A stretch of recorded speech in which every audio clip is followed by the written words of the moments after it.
Bom dia, graça e paz a todos. Estamos aqui para fazer mais um devocional.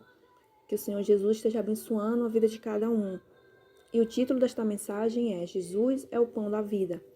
E se encontra lá em João, capítulo 6, versículo do 5 ao 13, que diz assim: Então Jesus, levantando os olhos e vendo que uma grande multidão vinha ter com ele, disse a Filipe: De onde compraremos pão para estes comerem? Mas dizia isto para o experimentar, porque ele bem sabia o que havia de fazer. Filipe lhe respondeu: 200 dinheiros de pão não lhes bastarão, para que cada um deles tome um pouco. E um dos seus discípulos, André, irmão de Simão Pedro, disse-lhe: Está aqui um rapaz que tem 5 pães de cevada e 2 peixinhos, mas o que é isto para tanta gente? E disse-lhe Jesus: Mandai assentar os homens, e havia muita relva naquele lugar. Assentaram-se, pois, os homens em um número de quase 5.000 pessoas. Então Jesus tomou os pães e, havendo dado graças, repartiu pelos seus discípulos e os discípulos pelos que estavam assentados. Igualmente também dos peixes, quanto eles queriam. Quando já estavam saciados, disse aos seus discípulos: Recolhei os pedaços que sobejaram, para que nada se perca. Recolheram-nos, pois, e encheram 12 cestos de pedaços dos 5 pães de cevada, que sobejaram os que haviam comido. Amém. Então, neste versículo, nós iremos ver sobre a provisão e sobre o milagre de Jesus, né? Jesus, ele veio à Terra com uma missão de trazer salvação, anunciar a mensagem de Deus, né? E Jesus já estava ali há muito tempo, já havia muitos dias, mas muitas daquelas pessoas que estavam seguindo a Jesus ainda não estavam crendo que de fato ele era o Filho de Deus. Muitos estavam lhe seguindo apenas pela curiosidade, mas a intenção de Jesus sempre foi trazer salvação. E ali ele operou um grande milagre, né? Com apenas 5 pães e 2 peixes, ele alimentou quase 5.000 pessoas. Então, muitas pessoas que estavam ali ficaram abismadas, ficaram surpreendidas. Como que isto poderia acontecer? Será que alguém, um simples ser humano, conseguiria fazer tamanho feito? Claro que não. E desde o princípio, tudo aquilo que aconteceu apontava para aquilo que haveria de acontecer, né? Que era a crucificação de Jesus. Essa alimentação de quase 5.000 pessoas aponta para a missão final de Jesus. Ele diz, né? Ele pegou o pão e repartiu entre todos aqueles, da mesma forma como ele fez na ceia. Ele pegou aquele pão e repartiu entre seus discípulos. Então, Jesus ele se revela aqui como o pão que é capaz de saciar a nossa fome. Todo ser humano, ele é formado, né, por 3 partes: corpo, alma e espírito, né? Nós precisamos do alimento, né, para o nosso corpo, também para a nossa alma e também para o nosso espírito. E Jesus Cristo, ele é capaz de suprir todas as áreas da nossa vida. E o que acontece muitas vezes é que o homem, ele busca saciar sua fome, saciar sua sede espiritual de muitas outras maneiras. Ele coloca muitas vezes muito lixo em sua mente, muito lixo em sua alma, alimenta sua alma de coisas que não vão lhe fazer bem, né? Então, muitas vezes o ser humano ele fica perturbado por conta dessas coisas, né? E Jesus, ele é o único pão que é capaz de saciar a nossa fome espiritual, somente ele. O ser humano, ele foi criado para a eternidade. Então, quando ele está aqui, muitas vezes ele busca outras maneiras de saciar a sua fome, sendo que Jesus, ele está de braços abertos para quem quiser ir até ele, né? Ele veio para todos, mas nem todos o receberam. Jesus, ele veio para que nós pudéssemos ter a vida eterna. E através do seu sacrifício na cruz, ele é capaz de prover ou de promover restauração para toda a humanidade. Mas o ser humano, ele busca em muitas outras coisas. Ele, às vezes, tem um vazio tão grande dentro dele, ele não consegue entender por quê.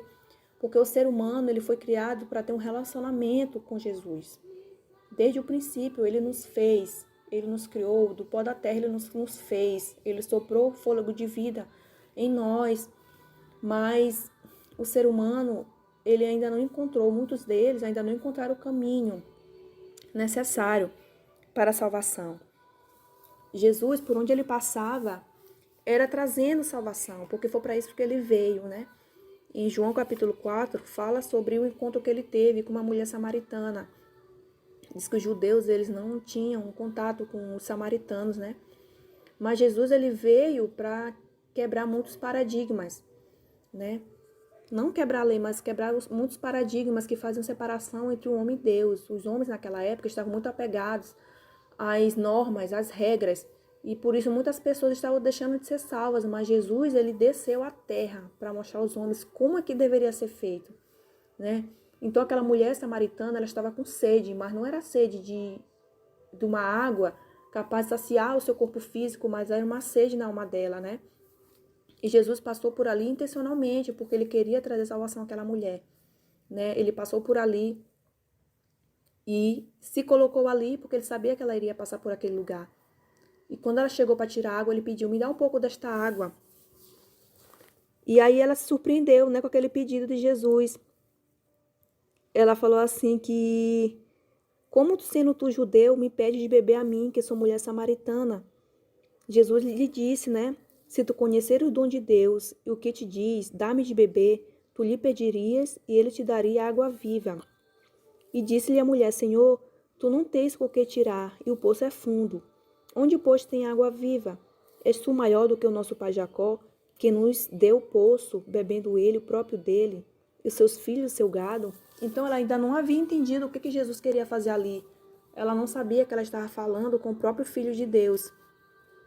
Então, a partir daquele momento, Jesus, ele provoca uma reflexão naquela mulher, assim como ele fez com Filipe, né?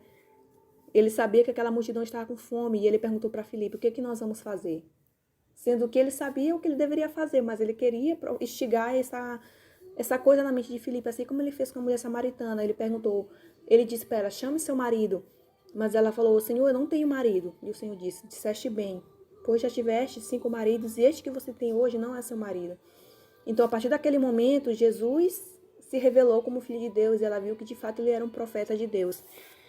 Então, tem uma frase muito interessante do Agostinho, né, que é bem conhecido, que ele disse assim: todavia o homem, partícula de tua criação, deseja louvar-te, tu mesmo, que incitas o deleite no teu louvor, porque nos fizeste para ti, e nosso coração está inquieto, enquanto não encontrar descanso em ti. Então, essa é uma mensagem muito interessante que fala sobre uma fome, uma sede que o ser humano ele tem na sua alma, que é de se encontrar com seu Salvador, de se encontrar com seu Criador. E essa é a oportunidade, essa chance que ele dá a você neste dia. O que você tem sede? Do que você tem fome? Ele é o pão da vida e a água da vida. Então Jesus, ele é tudo o que nós precisamos. E é dessa maneira que ele quer que você vá até ele, coloque diante dele as suas necessidades, aquilo que você precisa. Porque se Jesus ele for capaz de alimentar uma multidão com apenas 5 pães e 2 peixes, o que será que ele não é capaz de fazer? Então, que nesta manhã você venha colocar suas necessidades diante do Senhor. Coloque aos pés de Jesus.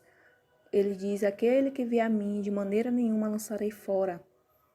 Então, não importa como você esteja, de que maneira que você está, o Senhor ele só quer que você vá até Ele. Ele diz: aquele que vier a mim nunca mais terá sede. Ou seja, isso não quer dizer que você nunca mais vai sentir necessidade, mas que você já sabe o caminho, que é Jesus Cristo. Ele promete suprir todas as nossas necessidades. E é só isso que Ele quer, que você vá até Ele, que você saiba que você tem alguém que você pode contar, que é o Senhor Jesus. Ele diz que nunca nos deixaria só, né? Então, que você saiba o caminho, que é Jesus Cristo. Ele é a fonte para jorrar para a vida eterna, né? Assim diz a sua palavra. Então, que o Senhor esteja abençoando a vida de cada um. Amém.